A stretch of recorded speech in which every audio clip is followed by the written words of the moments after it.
Baik, Assalamualaikum warahmatullahi wabarakatuh. Perkenalkan, nama saya Ahmad Nurifai dengan NPM 2001011108. Di sini saya akan melanjutkan mengenai membahas tentang kompetensi dasar mengajar seorang guru yang harus dimiliki. Jadi, yang akan saya bahas selanjutnya adalah keterampilan bertanya dasar dan mengadakan variasi. Nah, jadi menurut seorang pakar yang bernama Jamrah dalam bukunya yang berjudul Guru dan Anak Didik dalam Interaktif Edukatif mengatakan bahwa tujuan dari keterampilan bertanya itu meliputi yang pertama, untuk meningkatkan perhatian serta rasa ingin tahu anak terhadap suatu topik. Kemudian yang kedua, memfokuskan perhatian terhadap sebuah rumusan masalah yang akan dibahas. Kemudian yang ketiga adalah membangun proses belajar agar berjalan secara aktif. Yang selanjutnya adalah mendiagnosis kesulitan belajar.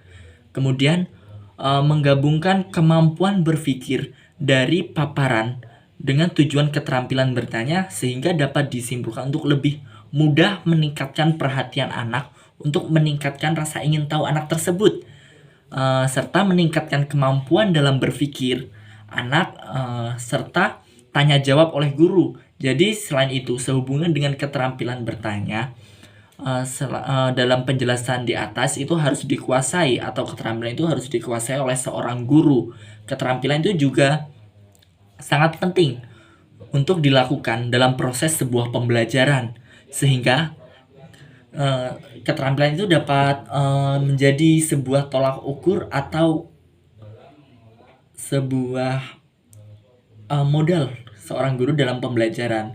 Kemudian kemampuan yang paling tidak kalah penting adalah kemampuan mengadakan variasi dalam pembelajaran. Jadi kemampuan ini merupakan sebuah kemampuan yang dilakukan atau harus dikuasai oleh seorang guru dalam proses interaksi pembelajaran, di mana ditujukan untuk menghilangkan kebosanan serta menjadikan siswa itu fokus dalam pembelajaran.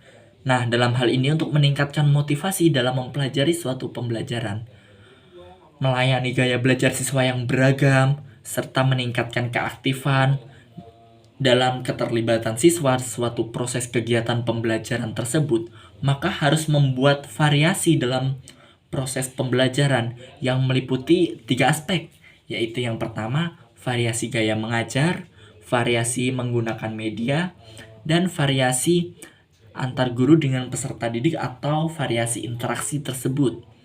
Kemudian keterampilan yang selanjutnya adalah keterampilan menjelaskan pelajaran. Dalam prinsip penggunaan keterampilan menjelaskan, dalam memberikan penjelasan, seorang guru itu harus memperhatikan hal-hal yang menjadi dasar. Yang pertama, memperhatikan antara guru dengan siswa. Apakah itu sesuai dengan bahan yang diajarkan atau materi-materi yang akan diajarkan. Kemudian, menjelaskan dapat diberikan pada awal, tengah, atau akhir pelajaran tergantung dari munculnya kebutuhan akan penjelasan. Kemudian penjelasan yang diberikan itu harus bermakna dan sesuai dengan tujuan dari pembelajaran yang ingin dicapai. Kemudian keterampilan selanjutnya adalah keterampilan mengelola kelas. Pengelolaan kelas itu merupakan sebuah keterampilan guru agar terciptanya suatu siklus untuk memelihara kondisi belajar yang dinamis, sehingga mengakibatkan bila terjadinya gangguan dalam proses kegiatan belajar mengajar, pengelolaan kelas itu merupakan salah satu tugas pendidik yang tidak boleh ditinggalkan. Jadi tugas seorang pendidik di dalam kelas itu sebagian besar itu adalah memberikan pelajaran dan pengalaman kepada peserta didik dengan menciptakan kondisi belajar yang sehat atau kondisi yang optimal, sehingga kondisi belajar yang optimal ini dapat diwujudkan apabila seorang guru itu mampu untuk menguasai peserta didik. Sehingga kemudian keterampilan yang selanjutnya adalah keterampilan dalam menutup pelajaran. Nah, berbicara mengenai keterampilan ini, komponen keterampilan membuka dan menutup pelajaran itu meliputi sebuah perhatian yang menimbulkan motivasi, sehingga memberi acuan melalui berbagai usaha membuat atau berhubungan di antara materi-materi yang akan dipelajari dengan pengalaman dan pengetahuan yang telah dikuasai oleh peserta didik tersebut.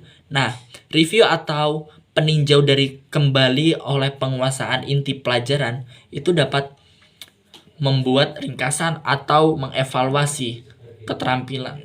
Jadi ini dapat dilakukan setelah keterampilan menutup pelajaran. Kemudian yang selanjutnya adalah keterampilan mengajar kelompok kecil atau perorangan. Jadi secara fisik, bentuk dari pengajaran ini jumlahnya hanya terbatas, yaitu kisaran antara 8 sampai dengan 3 sampai dengan 8 orang yang meliputi sebuah kelompok-kelompok kecil.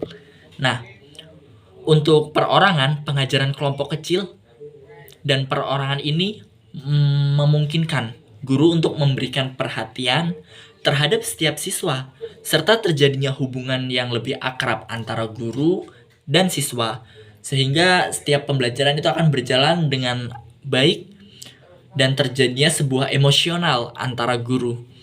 Jadi, seorang guru hanya menghadapi satu kelompok atau satu siswa saja sepanjang waktu dalam pembelajaran tersebut. Dasarnya bentuk pembelajaran ini dapat dikerjakan dengan membagi kelas terhadap kelompok-kelompok atau bagian-bagian yang lebih kecil, sehingga fokus dari guru tersebut akan tersampaikan kepada siswa. Demikian yang dapat saya sampaikan. Saya akhiri. Wassalamualaikum warahmatullahi wabarakatuh.